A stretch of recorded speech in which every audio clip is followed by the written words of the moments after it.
वो युद्ध की तैयारी कर रहे हैं। सरकार उसको छुपाने की कोशिश कर रही है।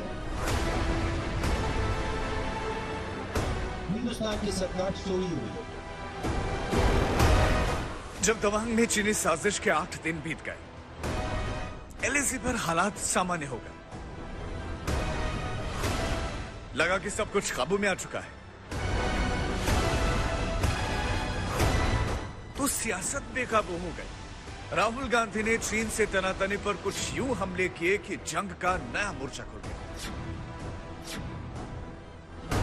हिंदुस्तान की सरकार सोई हुई है। इस बात को हिंदुस्तान की सरकार सुनना नहीं चाहती, मगर उनका प्रिपरेशन चल रहा है और प्रिपरेशन युद्ध का है।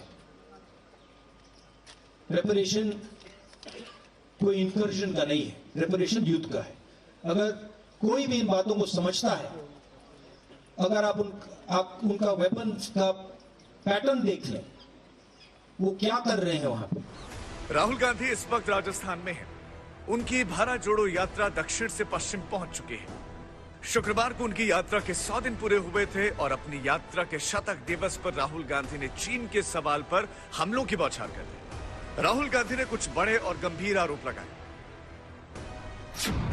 राहुल ने कहा चीन युद्ध की तैयारी कर रहा है। राहुल ने कहा मोदी सरकार सोई हुई है। राहुल ने कहा चीन हमारे जवानों को पीट रहा है। राहुल ने कहा चीन ने अरुणाचल में 2000 वर्ग किलोमीटर पर कब्जा कर लिया है। राहुल बोले मोदी सरकार चीन से खतरे को नजरअंदाज कर रही है। जिन्होंने 2000 स्क्वायर किलोमीटर हिंदुस्तान का उठा लिया, जिन्होंने हिंदुस्तान के 20 जवानों को शहीद किया, जो हमारे जवानों को अरुणाचल प्रदेश में पीट रहे हैं, मैंने कहा हिंदुस्तान की प्रेस मुझसे इनके बारे में एक सवाल नहीं पूछेगी। हिंदुस्तान की सरकार इवेंट बेस्ड काम करती है।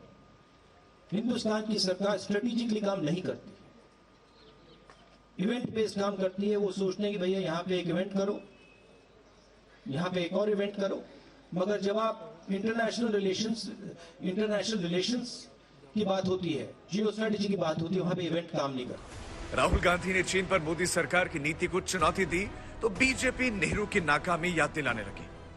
बीजेपी के कुछ नेताओं का खून इतना गर्म हो गया कि वो मारने पीटने की बात करने लगे। को लगा कि उनकी जो मित्रता है, प्रेम भावना है, वो चाइना के साथ बहुत नजदीक होनी चाहिए। और अब इतनी नजदीकी उन्होंने कर ली है कि चाइना क्या करने वाला है वो राहुल गांधी को पता होता है। जैसे कि अभी उन्होंने कहा कि चाइना हमले की तैयारी कर रहा है। अब इतनी नजदीकियां कैसे हुई राहुल गांधी जी की? राजनीति में सबसे निचले स्तर की ये भाषा और स्टेटमेंट है। हमारी बहादुर आर्मी के बारे में ऐसा बोलना, और वो भी गंदी राजनीति करने के लिए। मैं ये जरूर कहना चाहता हूं, अगर सोनिया गांधी और प्रियंका गांधी में वाकई कोई एक अंश भी देशभक्ति का बचा है, तो जैसे भारतीय सेना ने चीन की सेना को दौड़ा दौड़ा कर पीटा, इसी तरह उनको भी अपने बेटे और भाई को जूतों से पीटना चाहिए। बीजेपी नेताओं की ओर से तीखे हमलों के बावजूद राहुल गांधी ने मोदी सरकार को घेरना नहीं छोड़ा।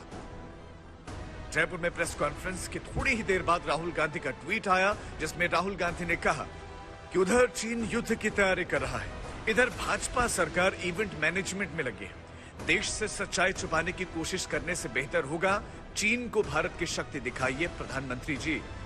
यानी कि चीन के सवाल पर जुबानी लड़ाई जारी रहे, इधर से उधर से हर तरफ से हमले होने लगे।